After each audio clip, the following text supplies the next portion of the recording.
मैं अविनाश कुमार अपने YouTube channel पे आप लोगों का स्वागत करता हूँ। आज हम लोग NCERT की इतिहास की पुस्तक कक्षा 6 के अध्याय 4 को पढ़ेंगे। इससे पहले हम लोगों ने अध्याय 1, अध्याय 2 और अध्याय 3 को पहले वीडियो में पढ़ चुके हैं। आज हम लोग अध्याय 4 की बात करेंगे। क्या बताती हैं हमारे किताबें और कब्रें, इसके बारे में। हमारी किताब क्या बताती हैं और कब्र क्या बताती है। चलिए आगे पढ़ते हैं।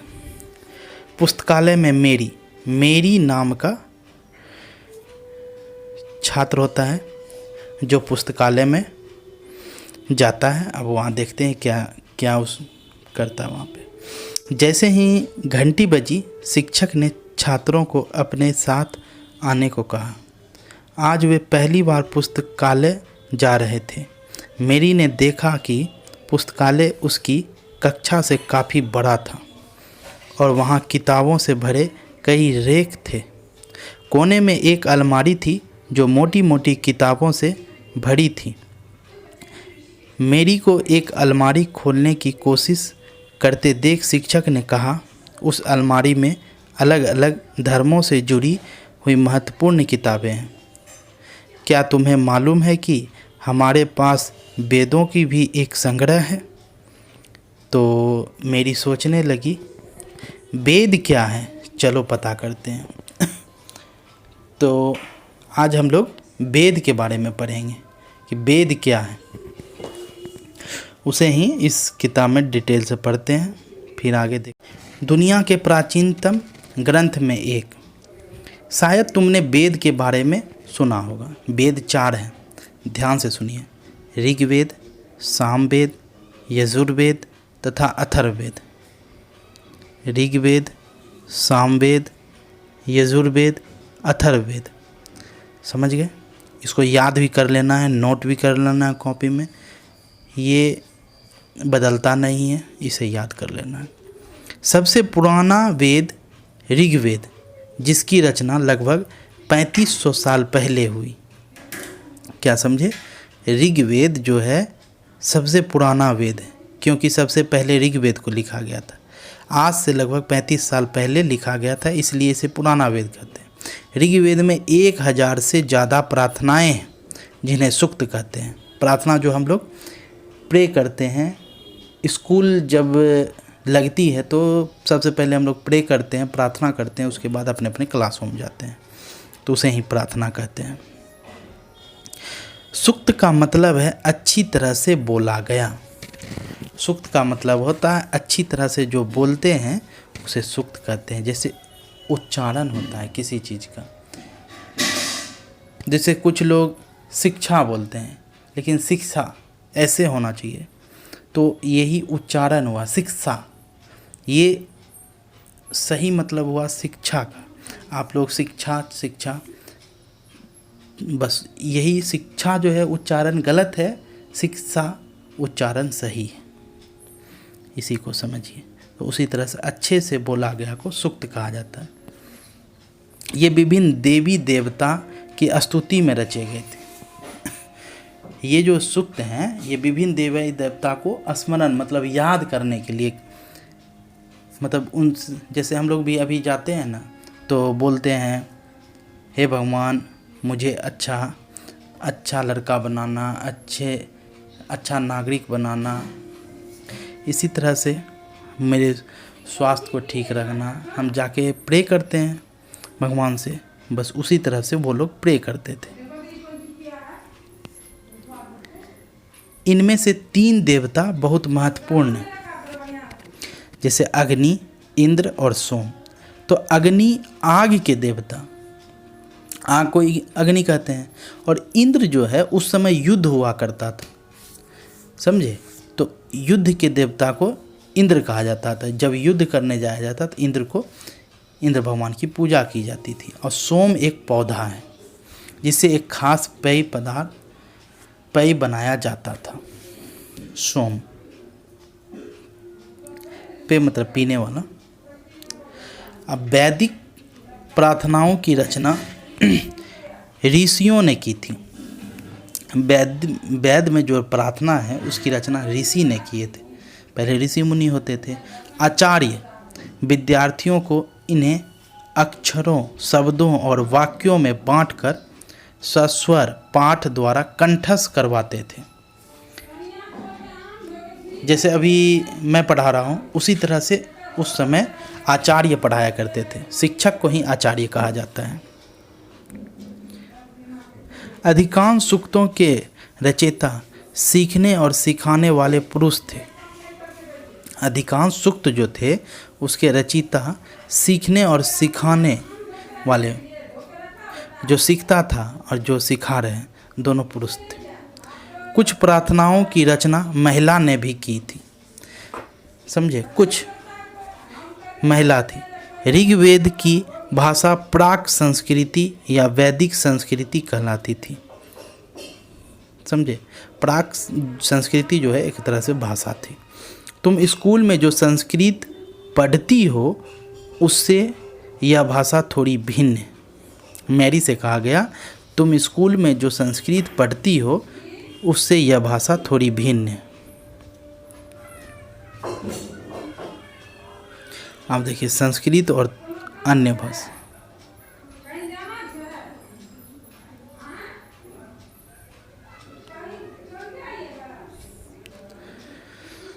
संस्कृत और अन्य भाषा। संस्कृत भाषा भारोपीय मतलब भारत और यूरोपीय भाषा परिवार का हिस्सा है। ठीक। भारत की कई भाषाएं असमिया मतलब गुजराती, हिंदी, कश्मीरी और सिंधी एशियाई भाषा जैसे फारसी तथा यूरोप की बहुत सी भाषाएं जैसे अंग्रेजी, फ्रांसीसी, जर्मन, यूनानी, इतालवी, स्पेनिश आदि इसी परिवार से जुड़ी हुई है। इन्हें एक भाषा परिवार इसलिए कहा जाता है क्योंकि आरंभ में उन्हें कई शब्द एक जैसे थे।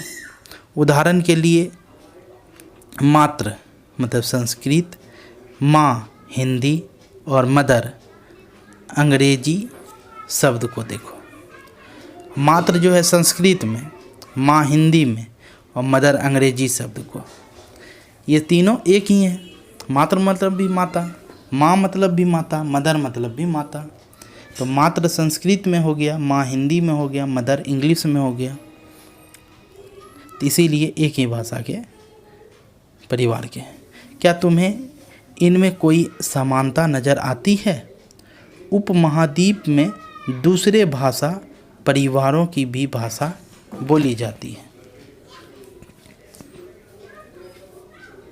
उदाहरण के लिए पूर्वोत्तर प्रदेश में तिब्बत बर्मा अलग देश होता है, अभी है तिब्बत और बर्मा परिवार की भाषाएं बोली जाती हैं। हम बर्मा जो है अलग देश है और हमारा जो पूर्वोत्तर है उस क्षेत्र में तिब्बती बर्मा परिवार की भाषा बोली जाती है। तमिल, तेलुगु, कन्नड़ और मलयालम द्रविड़ भाषा परिवार की भाषाएं हैं। मतलब दक्षिण भारत में जो भी हैं राज्य उन्हें द्रविड़ कहता है, द्रविड़ भाषा परिवार कहते हैं। तो उसमें तमिल है, तेलुगु है, कन्नड़ है, मलयालम है, तो उसको भाषा परिवार कह दिए। जबकि झारखंड और मध्य भारत के कई हिस्से में बोली जाने वाली भाषाएं ऑस्ट्रो एशियाटिक परिवार से जुड़ी हुई हैं।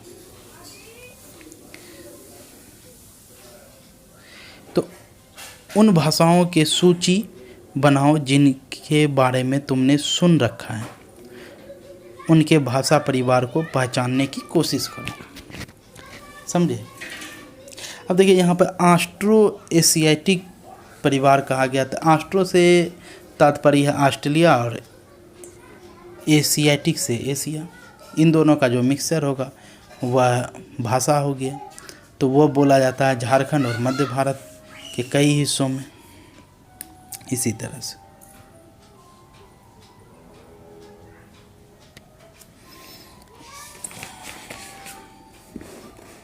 अब आइए, हम जिन किताबों को पढ़ते हैं वे लिखी और छपी गई है, समझे। हम जिस किताब को पढ़ रहे हैं वह लिखी गई है और छापी गई है। ऋग्वेद का उच्चारण किया जाता था और श्रवण किया जाता था, ना कि पढ़ा जाता था। ऋग्वेद का जो है उच्चारण किया जाता था और श्रवण मतलब सुना जाता था, उसे पढ़ा नहीं जाता था। रचना के कई सदियों बाद इसे पहली बार लिखा गया। समझे, पहले लिखा नहीं गया था, इसे सुना जाता था या उच्चारण किया जाता था। कई सदी के बाद इसे लिखा गया। इसे छापने का काम तो मुश्किल से 200 साल पहले हुआ। समझ रहे हैं बात को? 200 साल पहले मतलब अभी हम लोग 2021 में है तो 1800 ईस्वी में उस समय छापा गया इसे, तो बहुत दिन बाद छापा गया। अब इतिहासकार ऋग्वेद का अध्ययन कैसे करते हैं समझिए। इतिहासकार पुरातत्ववेताओं की तरह ही अतीत के बारे में जानकारी इकट्ठा करते हैं, लेकिन भौतिक अवशेषों के अलावा वे लिखित स्रोतों का भी उपयोग करते हैं। समझे? चलो देखते हैं कि वे ऋग्वेद का अध्ययन कैसे करते हैं। तो ऋग्वेद के कुछ सूक्त वार्तालाप के रूप में हैं। विश्वामित्र नामक ऋषि और देवियों के रूप में पूजित दो नदियों जैसे ब्यास और सतलज के बीच यह संवाद एक ऐसे ही सूक्त का अंश है। समझिए बात को। अब इन दोनों नदियों को मानचित्र 1 और पृष्ठ 2 में खोजो और फिर पढ़ो। देखिए मानचित्र 1 जो है वो आपको अध्याय फर्स्ट में पृष्ठ 2 पे मिलेगा। वहाँ पे आप इन दोनों नदी को देख सकते हैं, मैंने बताया भी होगा आपको। सिंधु नदी के आसपास मिलेगी ये नदियाँ। ये देखिए ऋग्वेद की पांडुलिपि का एक पन्ना है। समझे? भुर्ज वृक्ष की छाल पर लिखी यह पांडुलिपि कश्मीर में पाई गई थी। वृक्ष की छाल पर लिखा गया था और यह कश्मीर में पाया गया। लगभग 150 वर्ष पहले ऋग्वेद को सबसे पहली बार छापने के लिए इसका उपयोग किया गया था। इसी पांडुलिपि को देखकर अंग्रेजी अनुवाद तैयार हुआ। यह पांडुलिपि पुणे महाराष्ट्र के एक पुस्तकालय में सुरक्षित है। अब देखिए विश्वामित्र और नदियाँ। तब विश्वामित्र, हे नदियों, अपने बछड़ों को चाटती हुई 2 दमकती गायों की तरह 2 फुर्तीले घोड़ों की चाल से पहाड़ों से नीचे आओ। इंद्र द्वारा दी गई शक्ति से स्फूर्त तुम रथों की गति से सागर की ओर बह रही हो। तुम जल से परिपूर्ण हो और एक दूसरे से मिल जाना चाहती हो। समझे? यह नदी को कहते हैं, हे नदी, अपने बछड़ों को चाटती हुई, मतलब धरती पे ही चलती है वो, तो उसी तरह 2 दमकती गायों की तरह, 2 दमकती गाय की तरह है। 2 फुर्तीले घोड़ों की चाल, मतलब तेज चलती है नदियाँ, तेज बहती है। चाल से पहाड़ से नीचे आओ। कोई भी नदी पहाड़ से ही नीचे आती है, तो वही वो बोल रहे हैं। इंद्र द्वारा दी गई शक्ति से स्फूर्त तुम रथों की गति से सागर की ओर बहो। कोई भी नदी निकलती है पहाड़ से तो वो सागर में जाके मिल जाती है, तो वही चीज़ बोला जा रहा है यहाँ पर। नदियाँ, हम नदियाँ के बारे में पढ़ते हैं। जल से परिपूर्ण हम देवताओं के बनाए रास्ते पर चलती है। एक बार निकलने पर हमें रोका नहीं जा सकता। हे ऋषि, तुम हमसे प्रार्थना क्यों कर रहे हो? समझे? यह नदी को बोलते हैं, नदी बोलती है विश्वामित्र से। जल से परिपूर्ण हम देवताओं के बनाए रास्ते पर चलती है। वह जो है बोलती है नदी, मैं जल से परिपूर्ण हूँ, लेकिन देवता जिस रास्ते को बनाए हैं हम उसी रास्ते पे चलते हैं। एक बार निकलने पर हमें कोई रोक नहीं सकता। हे ऋषि तुम हमसे प्रार्थना क्यों कर रहे हो, हमसे प्रार्थना क्यों कर रहे हो तुम। तो विश्वामित्र बोलते हैं, हे बहनों मुझ गायक की प्रार्थना सुनो। मैं रथों और गाड़ियों सहित बहुत दूर से आया हूँ। कृपा करके अपने जल को हमारे रथों और गाड़ियों की धुरियों के ऊपर ना उठाओ, ताकि हम आसानी से उस पार जा सके। समझे। तो वो कहते हैं, हे बहनों मुझ गायक की प्रार्थना सुनो। मतलब नदी कहते हैं, बहन कहते हैं, हे बहन नदी मुझ गायक जो मैं प्रार्थना करता हूँ मेरे सुनो। मैं रथ और गाड़ियों सहित बहुत दूर से आया हूँ, मतलब बहुत दूर से मैं चल के आया हूँ। कृपा करके अपने जल को हमारे रथों और गाड़ियों की धुरी के ऊपर ना उठाओ। मतलब वो सोचते नीचे से बहे, थोड़ा नीचे हो जाए नदी से। तुमने कभी नदियों से प्रार्थना किए हो? कभी करके देखना क्या होता है। तो उस समय विश्वामित्र कह रहे हैं, नदी से प्रार्थना कर रहे हैं कि मेरी गाड़ी को आप पार जाने दो, इस पार से उस पार जाने दो, तुम धुरी से ऊपर मत बहना, ताकि हम आसानी से पार कर सकें। अब नदी कहती है, हम तुम्हारी प्रार्थना सुनेंगे जिससे तुम सब सुरक्षित उस पार जा सको। इतिहासकार यह बताते हैं कि यह प्रार्थना उस क्षेत्र में रची गई होगी जहाँ ये नदियाँ बहती हैं। वे यह भी सुझाते हैं कि जिस समाज में ऋषि रहते थे वहाँ घोड़ों और गायों को बहुत महत्व दिया जाता था, इसलिए नदियों की तुलना घोड़ों और गायों से की जाती थी। सही बात है। क्या तुम्हें लगता है कि रथ भी महत्वपूर्ण थे? अपने जवाब के लिए कारण बताओ। प्रार्थना की पंक्तियों को दोबारा पढ़कर यह बताओ कि उनमें परिवहन के लिए किन किन साधनों का उल्लेख है। परिवहन मतलब यात्रा करने के लिए किन किन साधनों का है, तो उसे आप बताएं। ऋग्वेद की प्रार्थनाओं में अन्य दूसरी नदियाँ, खासकर सरस्वती, सिंधु और उसकी सहायक नदियाँ का भी जिक्र है। गंगा और यमुना का भी उल्लेख सिर्फ एक बार है ऋग्वेद में। समझे। मानचित्र 1 को देखो और ऐसी 5 नदी की सूची बनाओ जिसके नाम ऋग्वेद में नहीं है। मतलब ये जो देखिए, सिंधु, सरस्वती और उसकी सहायक नदी को छोड़कर, यमुना, गंगा को भी छोड़कर, बाकी आप अन्य नदी को खोजिए और उसको लिखिए। ठीक है। अब अगले पृष्ठ पे आएंगे हम लोग।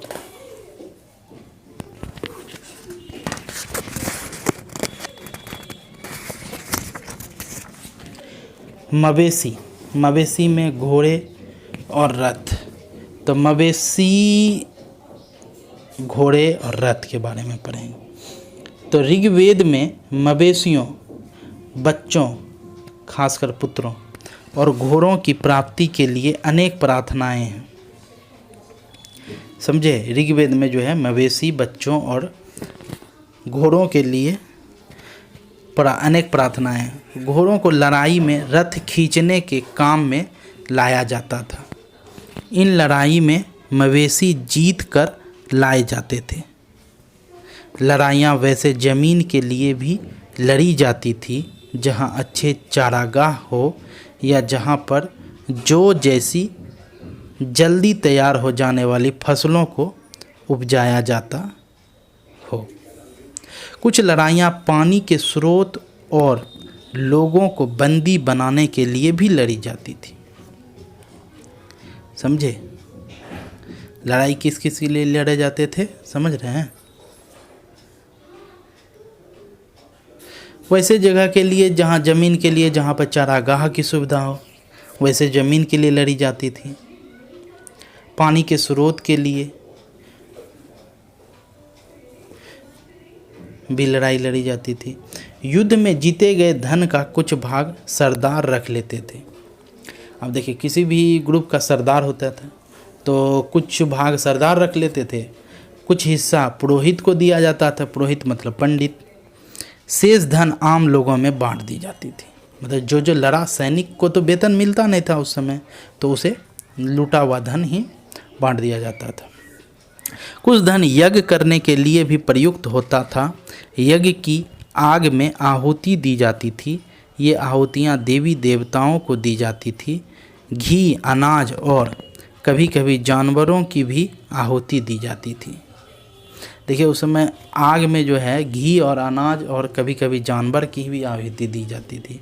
आज हम लोग तो सिर्फ घी की आहुति देते हैं, लकड़ी की देते हैं।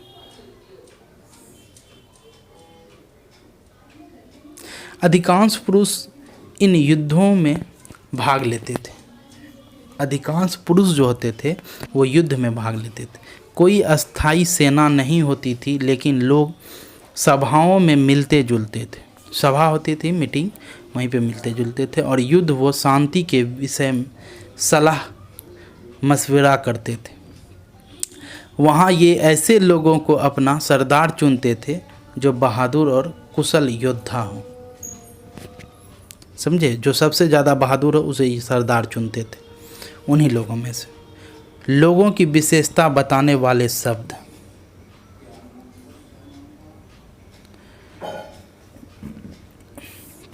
लोगों का वर्गीकरण काम, भाषा, परिवार या समुदाय, निवास स्थान या सांस्कृतिक परंपरा के आधार पर किया जाता था। समझे, उस समय जाति नहीं चलता था, धर्म नहीं चलता था। आज जो जाति धर्म चलता है, उस समय ऐसा नहीं थी व्यवस्था।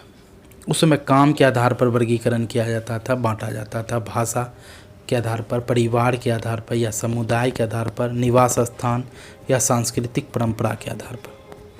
ऋग्वेद में लोगों की विशेषता बताने वाले कुछ शब्दों को देखें। ऐसे दो समूह हैं जिनका वर्गीकरण काम के आधार पर किया गया। पुरोहित, जिन्हें कभी कभी ब्राह्मण कहा जाता था, तरह तरह के यज्ञ और अनुष्ठान करते थे। दूसरे लोग थे राजा। ये राजा वैसे नहीं थे जिनके बारे में तुम बाद में पढ़ोगी। ये ना तो बड़ी राजधानियों और महलों में रहते थे, ना इनके पास सेना थी, ना ही ये कर वसूलते थे। प्रायः राजा की मृत्यु के बाद उसका बेटा अपने आप ही शासक नहीं बन जाता था। यहाँ पर जो है, यह राजा के पास न सेना होती थी, न यह कर मतलब टैक्स वसूलता था, और ना ही मृत्यु होने के बाद इसका बेटा बनता था। फिर दूसरा जो बाहुबल होगा, जो मतलब शक्तिशाली होगा, उसे बनाया जाता था। पिछले अनुभाग को एक बार फिर पढ़ो और यह पता लगाने की कोशिश करो कि राजा क्या करते थे। इससे पहले को पढ़िए और पता कीजिए कि राजा क्या करते थे। जनता या पूरे समुदाय के लिए दो शब्दों का इस्तेमाल होता था। एक था जन, जिसका प्रयोग हिंदी व अन्य भाषा में आज भी होता है। दूसरा था विष, जिससे वैश्य शब्द निकला है। इस विषय पर तुम अध्याय 5 में विस्तार से भी पढ़ोगे।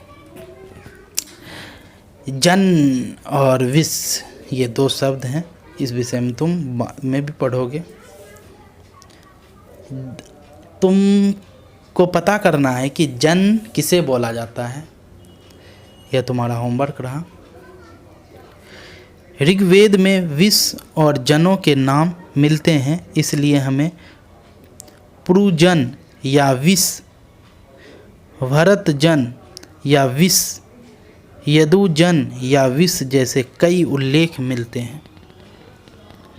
तुम्हें इनमें से कोई नाम जाना पहचाना लगता है?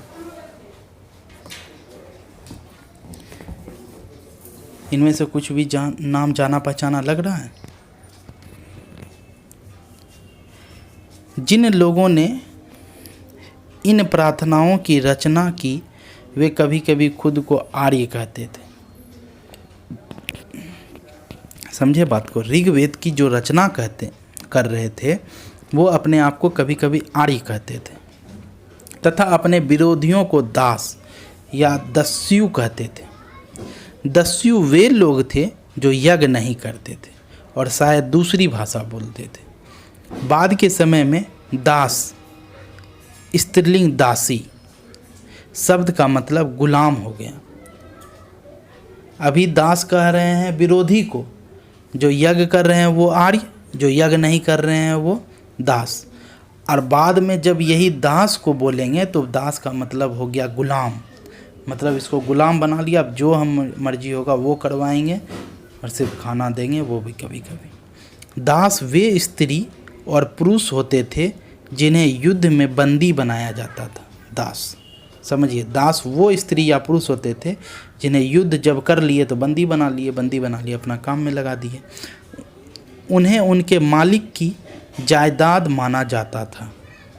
मतलब जैसे अभी ज़मीन को हम लोग जायदाद मानते हैं, संपत्ति मांगते हैं, तो उसी तरह उस समय दास को जायदाद या संपत्ति माना जाता था।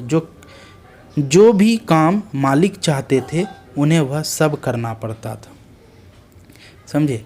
जिस युग में उपमहाद्वीप के उत्तर पश्चिम में ऋग्वेद की रचना हो रही थी, जिस युग के उपमहाद्वीप में के उत्तर, ऊपर और पश्चिम बायां हाथ की तरफ ऋग्वेद की रचना हो रही थी, उसी समय दूसरी जगह पर एक अलग तरह का विकास हो रहा था। देखो वहाँ क्या हो रहा था, अब समझिए। जब वहाँ ऋग्वेद की रचना हो रही थी कहीं और तो कुछ और हो रहा था। अब देखिए, खामोश प्रहरी, कहानी महापाषाणों की। महापाषाण मतलब समझते हैं, महा मतलब बड़ा और पाषाण मतलब पत्थर, बड़ा पत्थर को महापाषाण। अगले पृष्ठ के चित्र को देखिए। अगले पृष्ठ में आएंगे तो हम चित्र दिखलाएंगे आपको। ये देखिए चित्र है, देख लिए, चित्र को देख लिए। ये शिलाखंड महापाषाण, वही बात बताएं, महा मतलब बड़ा, पाषाण मतलब पत्थर, नाम से जाने जाते थे। ये पत्थर दफन करने की जगह पर लोगों द्वारा बड़े करीने से लगाए गए थे। महापाषाण कब्रें बनाने की प्रथा लगभग 3000 साल पहले शुरू हुई।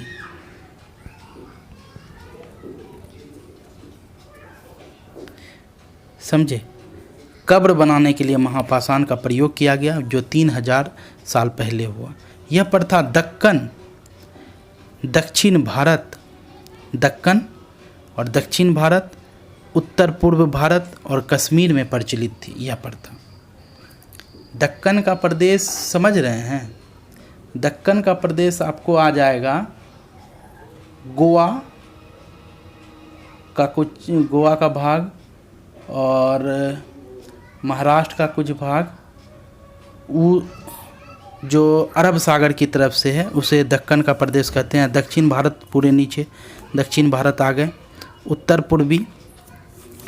पूर्वी भारत देख रहे हैं, उत्तर ऊपर, पूरब दायां हाथ की तरफ के बीच में जो होगा वह, और भारत वही उत्तर भारत और कश्मीर में प्रचलित थी। कुछ महत्वपूर्ण महापाषाण पुरास्थल मानचित्र 2 में दिखाए गए हैं। मानचित्र 2 तो ये पहले अध्याय में होगा। तो कुछ महापाषाण जमीन के ऊपर ही दिख जाते हैं और कुछ महापाषाण जमीन के भीतर भी होते हैं। समझे। अब देखिए,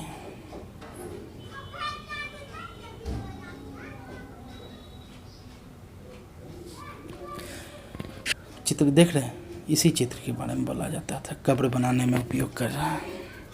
कई बार पुरातत्वविदों को गोलाकार सजाए हुए पत्थर मिलते हैं, कई बार अकेला खड़ा हुआ पत्थर मिलता है। ये ही एकमात्र प्रमाण है जो जमीन के नीचे कब्रों को दर्शाते हैं। महापाषाण के निर्माण के लिए लोगों को कई तरह के काम करने पड़ते थे। हमने जो कार्यों की सूची बनाई है उन्हें क्रमबद्ध करो। गड्ढे खोदना, शिलाखंड को ढोकर लाना, बड़े पत्थर को तराशना और मरे हुए को दफनाना। समझे। कब्र बनाने के लिए। इन सब कब्रों में कुछ समानताएं हैं। सामान्यतः मृतकों को खास किस्म के मिट्टी के बर्तन के साथ दफनाया जाता था, जिन्हें काले लाल मिट्टी के बर्तन ब्लैक एंड रेड वेयर के नाम से जाना जाता है। काले रंग और लाल रंग लेप दिया जाता था उस समय मिट्टी के बर्तन पे के नाम से जान देते हैं।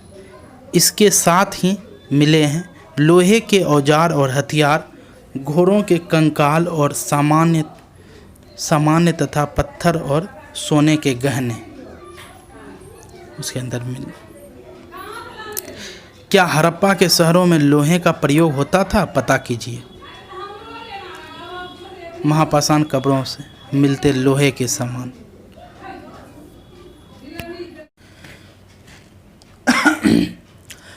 लोगों की सामाजिक असमानता के बारे में पता करना। अब देखिए, लोग जो होते हैं तो उसमें सामाजिक असमानता होगी, तो उसके बारे में पता करते हैं। पुरातत्वविदों यह मानते हैं कि कंकाल के साथ पाई गई चीज़ें मरे हुए व्यक्ति की ही रही होगी। कंकाल मतलब अंदर में जो दफनाया गया था तो कंकाल बन जाता है। कंकाल में जो चीज़ मरे हुए व्यक्ति पाई गई वह मरे हुए व्यक्ति की ही होगी, यह माना गया। कभी कभी एक कब्र की तुलना में दूसरी कब्र में ज़्यादा चीज़ मिलती है।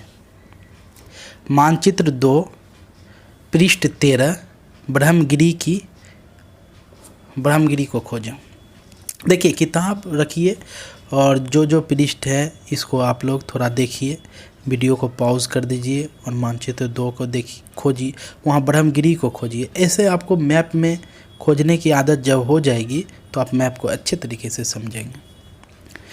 यहाँ एक व्यक्ति की कब्र में 33 सोने के मनके और शंख पाए गए। मनके मतलब माला और शंख पाए गए हैं। दूसरे कंकालों के पास सिर्फ कुछ मिट्टी के बर्तन ही पाए गए हैं। यह दफनाए गए लोगों की सामाजिक स्थिति में भिन्नता को दर्शाता है। कुछ लोग अमीर थे तो कुछ लोग गरीब, कुछ लोग सरदार थे तो कुछ दूसरे अनुयायी। समझे? यही सामाजिक भिन्नता है कि किसी में सोना निकला, किसी में मिट्टी का बर्तन निकला, तो दोनों में अंतर है। क्या कुछ कब्रगाहें खास परिवार के लिए थी? अब देखिए, उसमें कुछ कब्रगाह थी वह खास परिवार के लिए थी। देखते हैं, कभी कभी महापाषाणों में एक से अधिक कंकाल मिलते हैं। वे यह दर्शाते हैं कि शायद एक ही परिवार के लोगों को एक ही स्थान पर अलग अलग समय पर दफनाया गया था। बाद में मरने वाले लोगों को पोर्ट होल के रास्ते कब्रों में लाकर दफनाया जाता था। ऐसे स्थान पर गोलाकार लगाए गए पत्थर या चट्टान चिन्हों का काम करते थे, जहां लोग आवश्यकता अनुसार शवों को दफनाने दोबारा आ सकें। देखिए, गोलाकार लगा के उसको निशान बना दिया जाता था कि फिर यहाँ पर आकर कर दिया जाता था, दफन कर दिया जाता। अब इनाम गांव के एक विशिष्ट व्यक्ति की कब्र। देखिए, मैप में आपको इनाम गांव मिलेगा। मैप 2 को देखिए और यह आपको पृष्ठ 13 पर मिलेगा। वहाँ पर आपको खोजिए इनाम गांव को। देखिए, यह भीमा की सहायक नदी घोड़ के किनारे एक जगह है। यह भीमा की सहायक नदी घोड़ के किनारे एक जगह है। इस जगह पर 3600 से 2700 साल पहले लोग रहते थे। यहाँ वयस्क मतलब जो 18+ हो, लोग को प्रायः गड्ढे में सीधा लेटाकर दफनाया जाता था। उनके सिर उत्तर की ओर होता था। देखिए कितना ये कर्मिक ढंग से इसको दफन कर रहे हैं। तो सिर को उत्तर की ओर रहता था। कई बार उन्हें घर के अंदर ही दफनाया जाता था। ऐसे बर्तन जिनमें शायद खाना और पानी हो, दफनाए गए शवों के पास रख दिए जाते थे। अच्छा, इसमें जानते हैं क्यों रखा जाता था? उनका मानना था उस समय के लोगों का कि हो सकता है जहाँ ये मर के गए हैं वहाँ भोजन का अभाव हो, वहाँ खाएंगे क्या, इसलिए बर्तन में खाना और पानी को दफना दिया जाता था। एक आदमी को 5 कमरे वाले मकान के आंगन में 4 पैरों वाले मिट्टी के एक बड़े से संदूक में दफनाया गया था। बस्ती के बीच में बसा यह घर गांव के सबसे बड़े घरों में एक था। इस घर में एक अनाज का गोदाम भी था। सबके पैर मुड़े हुए थे।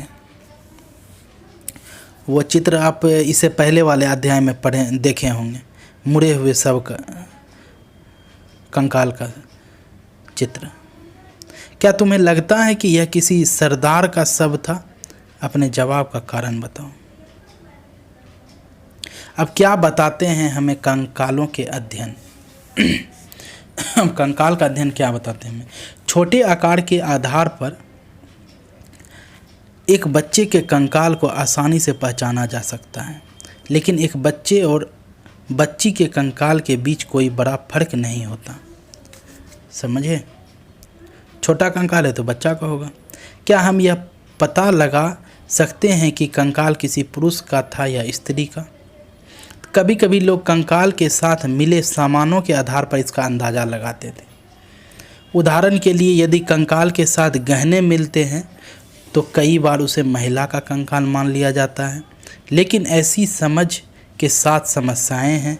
अक्सर पुरुष भी आभूषण पहनते थे।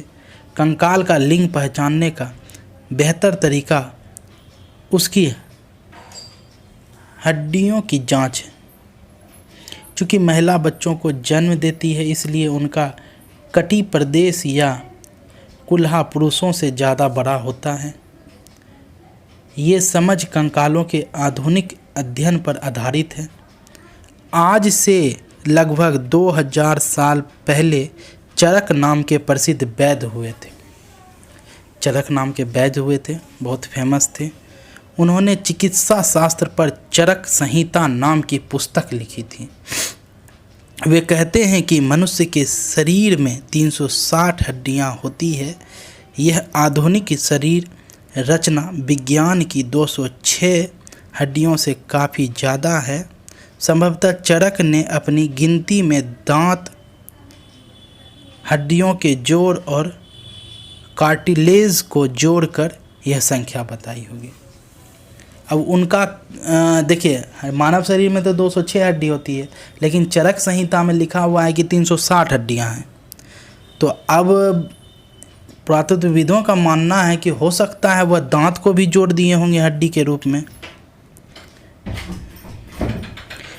तुम्हारे अनुसार शरीर के बारे में उन्हें इतनी विस्तृत जानकारी कैसे इकट्ठा की होगी? इनाम गांव के लोगों के काम धंधे। इनाम गांव में पुरातत्वविदों को गेहूं, जौ, चावल, दाल, बाजरा, मटर और तिल के बीज मिलते हैं। कई जानवरों की हड्डियां भी मिलती है। कई हड्डियों पर काटने के निशान से यह अंदाज़ा होता है कि लोग इन्हें खाते होंगे। गाय, बैल, भैंस, बकरी, भेड़, कुत्ता, घोड़ा, गधा, सुगर, सांवर, चितकबरा, हिरन, कृष्ण मृग, खरहा, नेवला, चिड़िया, घड़ियाल, कछुआ, केकड़ा और मछली की हड्डियां भी पाई गई। ऐसे साक्ष्य मिले हैं कि बेर, आंवला, जामुन, खजूर और कई तरह की रस भरियां एकत्र की जाती थीं खाने के लिए।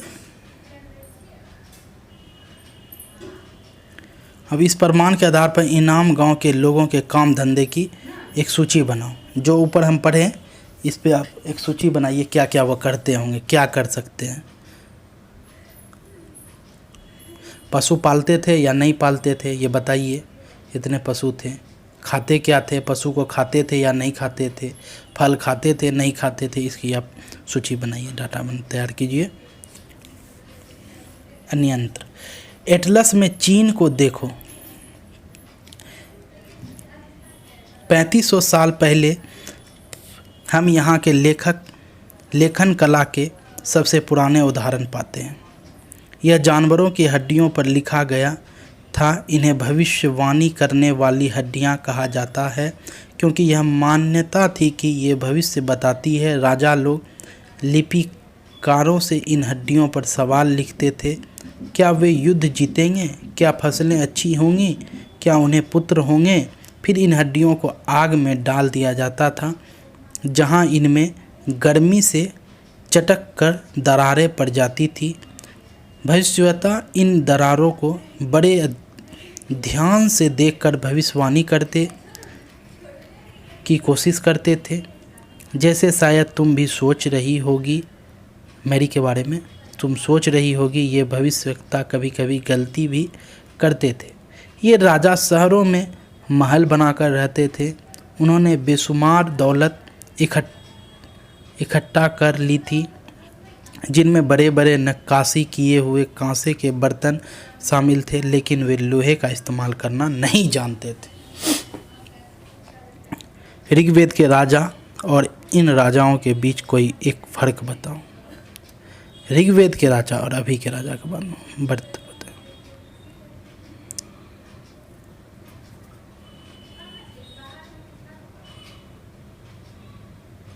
देखिए, ये उपयोगी शब्द है। इस तरह के शब्द आपको मिले होंगे। वेद, चार तरह के वेद थे, इसको आप नोट डाउन कीजिए। प्रार्थना को ऋग्वेद में क्या कहते हैं ये देखिए। भाषा कैसा कैसा होता था। रथ था, यज्ञ होता था, राजा होते थे। दास किसे कहते हैं समझिए। दास ऋग्वेद में किसको कहते हैं और बाद में दास किसे कहते हैं, तो ये आप याद होगा कि दास हम ऋग्वेद में बताए थे। उन्हें कहते हैं जो यज्ञ करते थे, वो हो गए आर्य, और जो यज्ञ नहीं करते थे उसे दास, मतलब विपक्ष को दास कहते थे। और बाद में दास हो गए गुलाम को दास कहने लगे। महापाषाण मतलब बड़ा पत्थर, जानते ही हैं। कब्र के बारे में जानते ही हैं। कंकाल, लोहा, अब ये सब को देख लीजिए आप, ये सब को खुद से पॉज करके कर लीजिए।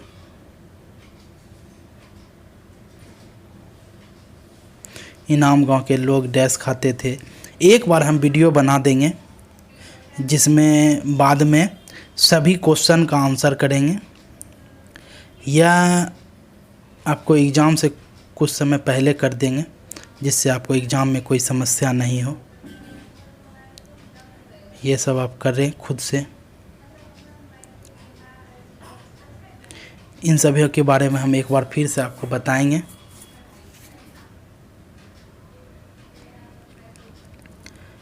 सारा एक बार कर देंगे अंतिम में, जिससे आपको एग्ज़ाम में किसी भी तरह की कोई परेशानी ना हो। चलिए, आज के लिए इतना ही।